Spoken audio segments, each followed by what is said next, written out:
Hello, my friends. It's me, the MetaVerse Explorer. You can see this little stupid smile on my face. I wonder why. It's you guys. You guys ended up nominating me, and you guys ended up making me win the best content creator for Star Atlas. Oh my god. I'm a bit embarrassed. Oh, jeez. I woke up at 4 a.m. this morning. It was really worth it. I'm super glad. So this is the Star Atlas Town Hall. We just had a really big town hall, like 2 hours. So this is the video where I kind of recap everything for you so everyone's on the same page when it comes to Star Atlas. This is brought to you by Afia, brought to you by Funcracker, community member of the award, community member of the year award, Prometheus, most knowledgeable, and of course, MetaVerse Explorer. So welcome to Afia, and this is your Town Hall Recap. Let's get started. Before that, I want to tell you guys, thank you very much. I honestly feel like I don't deserve this. I ended up winning the best content creator for Star Atlas in the community. So to all the other nominees, very well done. Like, I was not expecting this at all. So I'm super thankful that you guys actually went ahead and nominated myself. I am reaching about, 135 episodes of Star Atlas, like 20 minutes each. Shout out to Metaverse Nomads, RayZZ. You guys are still going. Morpheus. Hey, I'm Morpheus, Mr. Froggies. I'm very proud you guys won it. Yeah, you guys won something. So yeah, that's it. Thank you guys very much. I'm not going to keep going on this, but you can still see there's a really stupid smile on my face. Okay. Thank you. Let's keep going. This is for the town hall, right? Because from the town hall, from the content, I did say I'm going to increase the content I'm going to be making. I'm also going to be increasing the quality. So I'm going to give you a rundown from today, what videos you should be expecting, because we just got a whole bunch of stuff being released, okay? So the first thing is the Town Hall Recap. That's this video right now, okay? Immediately after this video, I'm going to be actually recording the Joni Award winners. Just a very small video, just about 10 minutes to see all the different nominees, the candidates, and who actually ended up winning it, and see if I can find their speeches and everything. After that, we're going to have a look at the Sage Manual. That's 56 pages of Sage goodness, right? It's filled chock-a-block of stuff that has been reviewed and like gone through the internal processes, so we'll have to digest that. But I'm actually thinking this should be a panel. This should be a long form discussion. I'm thinking maybe we should get some other content creators as well on top, like Thor, get Morpheus, get Metaverse Nomads. I'm sure they'll discuss it thoroughly. But I'm thinking this needs to be a panel, not just like a me video, right? And then a video after that will be the showroom, because guess what? The showroom is going to be going live in about a couple of hours, right? From this video being released, it's going to come in a couple of hours. Okay. That's the videos that are going to come up. But in this video, which is the Town Hall Recap, what are we going to talk about? This is the list of order of things. First thing, you're going to be getting a PX4 skin. If you have any ships staked in score above 7 days, you will be getting a PX4 skin. Why is this skin a little bit significant? Because it is the first individual ship that you will be able to pilot in the showroom, right? Should be the first raceable ship. So I think it'd be really good to see some customization of some of these ships, just to see some individuality, right? After that, we'll have a look at the year in recap. This is what Michael Wagner was talking about, like giving us the entire year, what happened, what transpired in the year, right? And you know, for me, this is like my 135th video. So sometimes I do it on like every 2-3 day basis, and you kind of lose track of what you covered last month, 2 months ago, 6 months ago, a whole year ago. You kind of forget what actually happens in the in this longer period of time in the context of crypto. 1 year is not much, but when you actually compare it to crypto, it's a hell of a long time, right? And then after that, we'll look at the product updates. After that, we'll look at the R2 release, which should be out now. Have you played R2? Let's go download it and play against each other. And then, of course, we have land sales, which is land sales and a break. So the team themselves are having a small break over Christmas. Give it to them. They've worked super hard for this to try and push all of this out. Give them a bit of time. Let them come back refreshed and come at it with new eyes and get some stuff for us. So let's get started with the first topic. Yeah, PX4 skins. Have you got one yourself? Let's have a look. What's the eligibility criteria? You needed 7 days to be enlisted to get a Sun Tiger PX4 skin. This is the Sun Tiger PX4 skin. It looks pretty cool in itself. I'm generally a fan of the skins. Like, I don't put a lot. It depends if you're a cosmetic person, right? For me, I'm okay. I'm like a medium cosmetic person. I'm not a highly cosmetic person because I don't have that real creativity. But you guys out there, some of you will get some really good, crazy skins out there, and I'm sure you guys will be able to make some stuff. So for 7 days, if you were enlisted, you got this Sun Tiger. If you are enlisted in score for 150 days or more, then you're going to get the Red X, Red X4 PX skin. And then if you're 300 days or more, which a lot of the OG people, when Score first started, it'll be like over a year, these guys will be getting the blue Tigu PX4 skin. Keep in mind, the eligibility for this is per wallet, not per ship or per fleet, it's per wallet. If you have one wallet with like 5 different types of ships and 5 fleets in Score, and they're all above 300 days, you're only going to be getting one skin, okay? One skin. So it's not per. It's going to be, that's way too much supply overload. So yeah, so we'll see, of course, the rarest will be the blue Tigu because it's 300 days plus. It's much easier to achieve 150 days, and it's much easier to achieve 7 days. So expect the 7 days ones to have like the most amount. I wonder if we can look at some on-chain statistics. This is the Red X Tig skin. I kind of like it. I like the redness. I like the contrast between the red and the black. I'm kind of like all my wardrobe is kind of like black themed because it's just much easier, you know, as a guy. Yeah, but I generally like it. What do you guys think? I like the red. And then we'll go to the blue, which is, you know, what people say is the best one. For me, it's not the best one. I like the red more, but hey, like subjective, right? So this kind of looks good. This is blown up in full screen here. What do you guys think? I think it's not bad. Like, there is a small subtle change in the actual graphics of the blue versus the red. Let's go back. So you can see the red has the Tigu actually facing you a bit more. Like, it's facing you. You can see the face clearly, the palm clearly. But when we come to this, it's like facing downwards. Yeah, you can see the different variation, right? So I wonder if that's actually on purpose, or if that's something to do with the design, like if they chose that, didn't choose that, or maybe just how it rendered. I have no idea, okay? I just thought they would be the same, just with a different color change, and not necessarily change in the actual symbol. But hey, I'm not complaining. The skin looks good. What are we going to say? Okay, let's move on. Next thing we're talking about is the recap. Michael did give us some really good recaps over the year. What happened? So let's quickly go through them. I'm just going to list them and then we'll punch them out, right? So in January 2022, we had the feature reveal of the faction-aligned companies, PS, MUD, Oyster, and the different companies that are attributed to them, right? You have, I said PS, MUD, only Oyster. That's the faction and also the different companies. You guys know what I mean.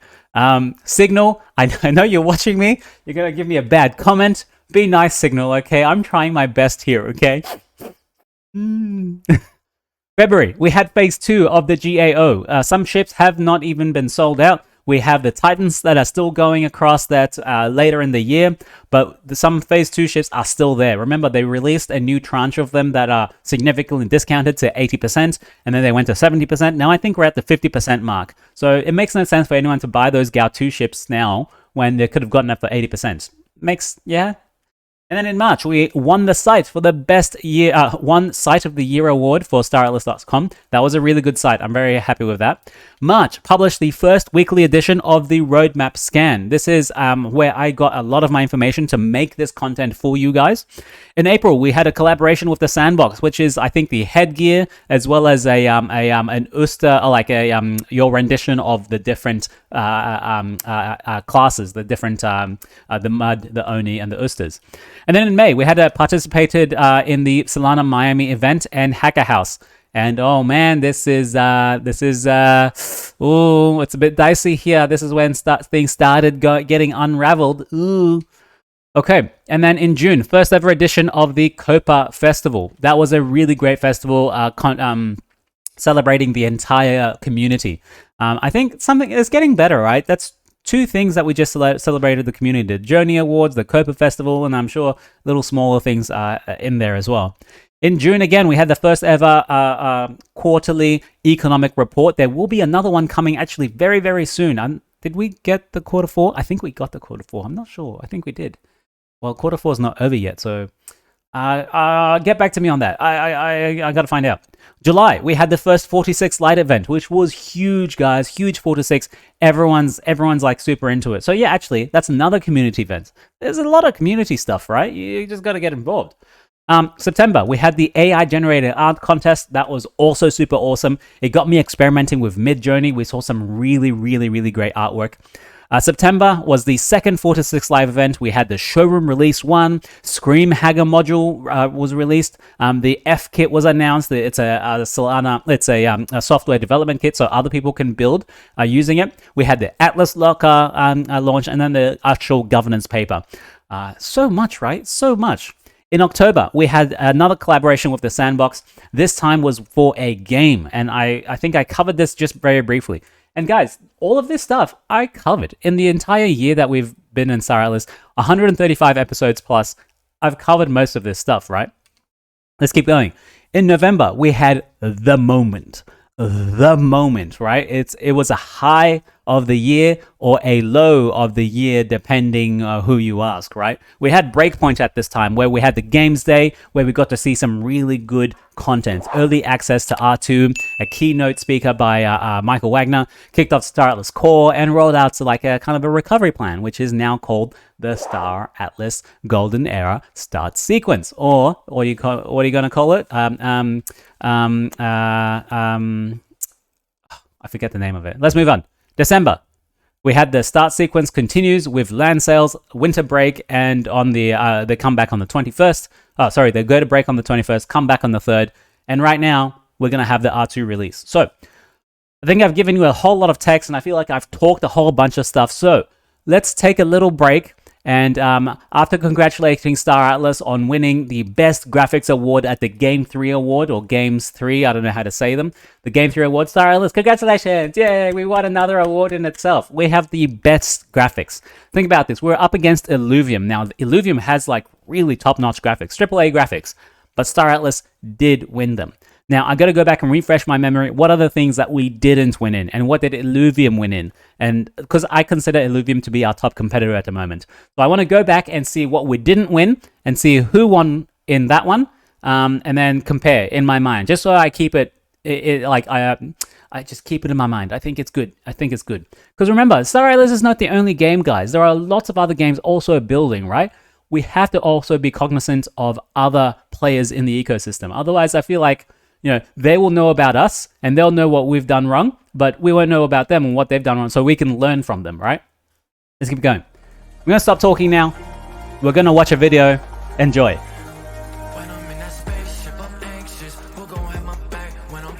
This is pre-season, right? Release 2. Oh, it's beautiful. Hey, this is what we want. This. Look at all those multiplayer people. This as well.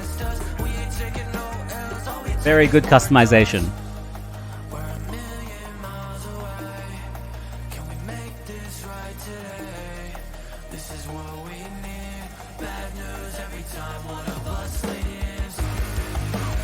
Ah, yes.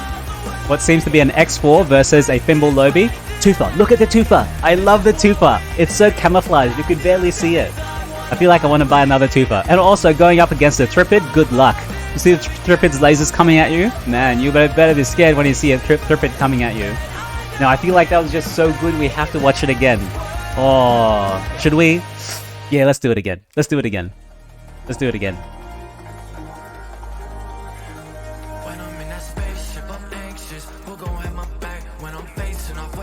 Now, what I thought... Well, maybe I should actually pause it every once in a while.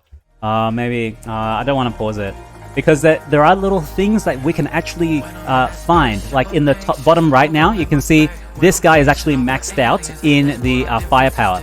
This guy's maxed out in shields. This guy's all equal. Now you can see at the top as well, we have the fuel. We have multiple players in the showroom, multiple people with what looks to be a pack light. And we can see some... I wanted to see what these skins are. You see they had 14 skins for you to choose from, right? And these are different like color palettes of your character. Now I wonder if there's only 2 characters that we can choose now. I really, really hope we got some extra surprises. Oh, actually, yeah, we had a surprise. Ah, never mind. Thimble Lobby versus what seems to be a PSX4 laser repeater, as well as the... Oh, man, the Tufa. The Tufa is amazing. See what happened there? When you go and hit the Tripid, you just bounce off it. I think you should take damage when you hit another ship. Maybe even just shield damage. but there should be some consequence. Otherwise, you'll just try and get as close to them. You have to actually outmaneuver them, right? Okay, let's keep going. What's next? We're going to talk about the product recap. What's actually happened with all the different products in Star Atlas. So the order book improvements. This is from the marketplace. Right now, if you put an order in the marketplace, your name is actually highlighted, and then you can cancel it immediately there. So it just makes it much easier to identify who you are buying from, or like yourself selling. You can see where your order sits in the list of orders. The DAO team and the portal team are currently trying to do a unified wallet connect experience so that when people are in the DAO and also in the DAO, they can vote much easier. So the user experience is much nicer. MoonPay and Jupiter will be integrated into the wallet. Awesome. Awesome. Awesome for this. This is like less clicks, right? If you use Jupiter, you'll have the best aggregator service on Solana so far. The claim stake functionality will be integrated into Score. So remember, claim stakes aren't supposed to have their main utility in Score. They're supposed to be in Sage, right? But they're giving it some utility in Score. So they're saying that it will be integrated later on now into Score and will come in January, which will emit R4, so R4s, which is pretty good, like in itself, right? But remember, Sage is where it's actually supposed to be used. The DAC platform, multi-sig wallets, plus a recruiting platform, plus a promoter guild, plus a member management will be their priority in Q1 of 2023. So you can see they have a whole bunch of stuff lined up, right? A whole bunch of stuff. What's next? The DAO dark theme just came alive right now. I've done a video on it before. I've covered it. You should know if you watch. It allows for additional themes as well in the future. Yeah, do we really need more themes than a light and a dark? Why? DAO Treasury view is soon coming. Next week, there's going to be an income statement of various revenue streams and balances. This right here. Oh, Pepe. Hey, I didn't see you. Sorry, someone said I shouldn't ignore you, Pepe. Thank you very much for coming, Pepe. I love your work, as always. Now, people are saying that this is really, really what we need. We need to know what the revenue streams are and balances. Oh, man. Jesse from MetaVerse Nomads, he's going to really appreciate this. Everyone is actually going to appreciate this, so I'm looking forward to this. Q1, they're going to work through all the governance functionality, forums for conversation, policy improvement proposals. All of that's going to come, hopefully, in Q1. Now, there's one more thing in Q1, but I'm going to tell you at the end of this little page here. Sage. Big release today. The Sage game manual is out right now. I will be doing a video on it, maybe on a panel later on down the line. It's a huge document. It's 56 pages, for God's sake, right? Huge, huge, huge, huge, huge. So I can't just go through it myself. Everyone else has to go through it together. They're saying you can build third-party services and dApps for Sage because all the programs live on-chain, right? Just like the club's pit stop, you can use the club, which is a Star Atlas guild. You can use their product to go and refuel your ships. You don't have to go to Star Atlas to refuel your ships, right? So they're saying all of the programs on Sage, other people will be able to build programs on top of them, which makes it so powerful, so much more powerful. Also, an avenue of advantage for people who know how to build and use these third-party services or dApps on top of it. Because let's say for something that could take you 5 minutes to do, someone else can just program little bots to run these on-chain programs for them. It'll take them 1 second to do. So that gives an advantage over someone else, right? So it's a pro and a con. It really helps people, but at the same time, it disadvantages those that don't know how to use it. Now, it's possible they can monetize that service so that you have to pay them a fee and then you get access to it, but then you end up paying it for something that's free. But hey, convenience. This is the world we live in, right? This is it. So for Sage, they are targeting February for the DevNet launch, which will be limited. Now, guys, I told you. They were first saying, I know it's been delayed enough already. Sage was supposed to be coming out like December. I was like, no way they're gonna make that. No. Not even January now. Now it's going to be February, for God's sake. So, and remember, that's DevNet. That's DevNet, right? When it comes out. So when DevNet comes out, they still have to do all the tweaks, all the fixes, all the bugs that people report, and try and fix that before the mainnet release. So when do you actually anticipate mainnet to be released? It's not February, it's not March, maybe April, May, if we're lucky. Q2, absolutely. That's what I think, right? Some people, I know Signal, some people get a little bit upset at me because I'm a bit pessimistic when it comes to this stuff. But guys, I've been right, so stop going at me. Like, okay. What's next? Upcoming release of R2, but not R2, but 2.1. Immediately after R2, they probably have some things in the works. They want to upgrade to Unreal Engine 5.1, which allows for a lot larger maps, as well as foliage. So I've been watching some videos of Unreal Engine 5.1, and it's actually pretty cool. Like, I think a few people should watch some of these other videos. They're adding the train, which is a new kind of concept that we're getting now. It's kind of a lobby, right? It's the first arrival in the showroom when you first get dropped off at the train station. So think of it like a lobby place where you'll go where other people, multiplayer people will be, the open space that everyone can go and explore. This is where like you can have little shows, whatever, little town halls, whatever. And the idea is that what I'm understanding is that as soon as you log in, you should be able to go on the train, and then the train opens up onto this giant space where you and everyone else will be. So the train should be like your first loading instance, and then you get to the location, which is the lobby. Now, what's actually going to be coming after that? Hopefully a group chat as well as a proximity voice chat. This is super integral for us to have a even more immersive gameplay experience. You need to have that group chat function, that friend list function, that leaderboard function. You need to have a voice chat. If you have a voice chat, I have no reason why people won't be able to have their town halls inside the game, right? Inside the game. And then you can give a small NFT for people in the game, possibly. And then after that, a possibility that ground racing may be added. I really hope this is added because I am a huge fan of the ground racing theme or genre. I'm a bigger fan of ground racing than I am of space racing. That being said, I haven't really played many space racing games. Are there any space racing games? I have a few on the VR, but they're not really space racing. Yeah, so I want to see the ground racing. I used to play Trackmania. That was like my go-to. I'd come home from school, I'd load up, I'd challenge the NPC, or I'd go into a lobby of other people, and we just race each other and try and get the best track record. Okay, I feel like I've talked enough already. Let's have another video. This is a video of R3 and not R2, okay, R3. This is going to be the multiplayer. And what has actually just happened? Two people are on the same ship, okay? One's piloting it, and one, right behind me, has the, like, the turret. Coming about. Get it.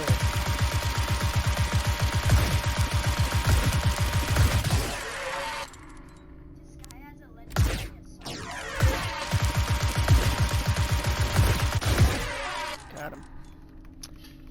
Nice. So they're doing a wave, right? A wave, so it's two views, right? Someone piloting, one behind. I notice the video is a bit dark, so you might not be able to see it. Okay, do you like this? Look at this. I think it's a team member and like the son or something playing this game together. I need an update on that. Oh, nice. I love it when that blew up. They have some really good blowing up animations. But this is UE5, right? This is what we should expect. Nice. Nice. We need harder enemies. One thing I don't quite enjoy is the limited frame. Look at this limited frame, right? It's very like narrow, I think, because you're looking out the window of the Fimble. I don't know if they're in a PSX4 or a Fimble lobby. It looks like a PSX4. Oh, it can't be a PSX4. It's two people. No, so like it's a giant ship. I don't actually know what ship it is. It looks like a PS ship, definitely, right? Man. And it doesn't say in the file. No, it doesn't say the file type. Yeah, so I've talked a little bit. Sorry about that. Let's go back to what's next, which is the game manual. It is huge, guys. It is a huge, huge, huge game manual. Okay, I've already skimmed it a little bit, but there's so much to talk about. I don't even know where to start. So first off, I would say go and read it. I'm going to leave the link in the description here. But let's just touch a little bit on what's in there. Let's look at the content, right? You have the roadmap. They outline what they want to achieve. Golden Era, the map of Gallia, the map of the actual Star Atlas Sage gameplay that we're going to have, especially in DevNet, okay? It will probably be growing. Remember, it'll start out small, and they'll probably be adding more as more people join. And then you have starting out and your council ranking. Then you have player onboarding and commander progression program. You have your different risk zones, the crew, the fleet management, free resource consumption, location, movement, and star path network. So that's a new thing, right? The star path network. Resources, celestial bodies, resource extraction, player inventories, ship selection and performance bonuses, star bases and crafting, combat mechanics, respawn and SOS, as well as loyalty points and Atlas. Guys, this is a huge bloody document. Huge document. So I'm going to go ahead and just talk a little bit about the different roadmaps. This is only number 1, right? You see the top roadmap. I'm going to give you this 3 little snapshots of both the tech demo as well as further on. So this is where we currently are at the moment. We're at the tech demo as well as the pre-alpha season, right? So look at all of the stuff in tech demo. We've got the Star Path network, which is coming soon. The R20s are coming soon for crafting. Tier 1 to 5 star bases, they've already done this. Docking and undocking, I haven't seen this done, actually. A galactic map with 51 star systems, that's the map of Galea right now, so they've done this. Planetary resource extraction, done this. Starbase crafting, done this. Cargo movement, I think they've done this. Starbase construction, T1 to T1, done this. So most of this stuff, they're done. We might not have seen all of it, but they've done it, okay? Let's move on to the next thing, where we are more likely, which is the pre-alpha, okay? Because R2 and Sage launching is around the pre-alpha stage. Medium risk zone, dark space sectors, council ranks, impulse movement, non-star path warping. So star path, think about it this way. The star path is like when there is a port or a ring where you're able to warp, right? You warp from A to B. That's a star path, okay? That's one star path. And then you can warp to another place using the rings as a star path. You can choose not to use a star path because it does cost Atlas for you to use, right? And there's a whole mechanic as to how much you pay. If you don't use the star path, you'll be using the dark space sectors to travel. Like you'll just leave one sector and then you do like local warp speed to the next sector. And then you have to go to the other sector. Whereas with a star path, you go from one sector to like 10 sectors away because you have 2, warp gates there, right? And you own both of them. So that's how logistics and everything comes in. PvE combat with the Jorviks, impulse movement, Sage character, starbase destruction, jettison and looting, home star system respawning. So this is currently where we are at. This is where we need to think about what's coming very soon. Let's take a quick look in the future. There's whole more stuff, so I'm not going to go through all of them, but look at what's planned for version 0, the player-to-player economy. Look at what's for V1, which is land, which should be coming, I don't know, like the land is coming in December 20th, but not for Sage, only for Score at the moment, because you can't use it for Sage because it's not out yet, right? Then you go to V2, which is all about careers, V3s, crew, and space station. So guys, there's a whole bunch to cover. So I apologize I can't go through this right now, but I will do a whole video on it later on. Now, I'm going to think about ending it here because it's already getting to that 30-minute mark. Make sure you go and get the showroom. You get version 2, the release 2 of the Star Atlas showroom because it is out now. Okay, go and update your Star Atlas client on Epic Games. I'm going to do a video on how to even get your redeem codes and how to get in there because people are coming. Okay, people are going to see that, hey, it looks pretty good and I want to play and I want to race and I want to shoot people and dogfight. Yeah, people are coming, right? So make sure you go and update it. Next up, I do want to say another big thank you. Before that, sorry, December. Start sequence is coming as well, continuing with the land sales. The team is on break at the moment. They're going to go on break on the 21st. So on the 20th, all the land sales go on sale, CSS plus claim states, and then they'll go on break. They'll come back on January the 3rd because they need a break. Sales go live 20th, claim stakes, CSS land. Are you ready? Are you going to buy anything? Do you have funds on the side? Have you reached your limit of funds for Star Atlas? Are you excited for all of this? Are you not excited for all of this? Did you not like the town hall? Did you need to know if the team has secured any funding for runway? I wanted to, but it wasn't mentioned. I'm hoping that the finance report coming out very soon will address this. If it doesn't, I will be asking questions. Okay, I will be asking questions because it was supposed to be in the finance report. So let me know what you guys are going to do. Lastly, thank you very much, you guys.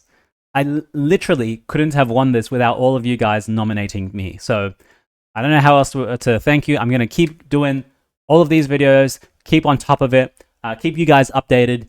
And I appreciate all the time you took to comment, engage with me, like my posts on Twitter, liking my posts on Reddit. I get 5 usual Reddit likers. So thank you guys to those 5 people. I know who you are. Actually, no, I don't know who you are, but you know who you are. And lastly, I want to give a little shout out to a little show we're doing, I think 1 day from now. It's the Star Atlas Checkpoint. We have a few prominent guild members as well as Santi coming along. We're going to be talking about a whole range of topics. This is a long-form conversation, 2 hours, talking about Star Atlas, the pre-season, what's happening now, what's the past, the present, the future, and where we're going to go. So who do we have attending? We have Whitakers, we have Lumina, we have Lucius from Chimera, Funcracker from Aphia, Santi from the team, he's the community guy, as well as myself as the host. So make sure you come, make sure you check it out. We'll have a dedicated link for you there. Make sure you are there because we'll be taking questions. It'll be a long form 2-hour conversation, okay? And without further ado, that's it for now. This has been the Town Hall recap. I don't know what Town Hall we are up to, but thanks to Aphia, Funcracker, Prometheus. Make sure you guys find the links in the description to the Aphia website. I will see you very soon there. Ciao for now, and thank you guys so much again. Thank you so much. Thank you.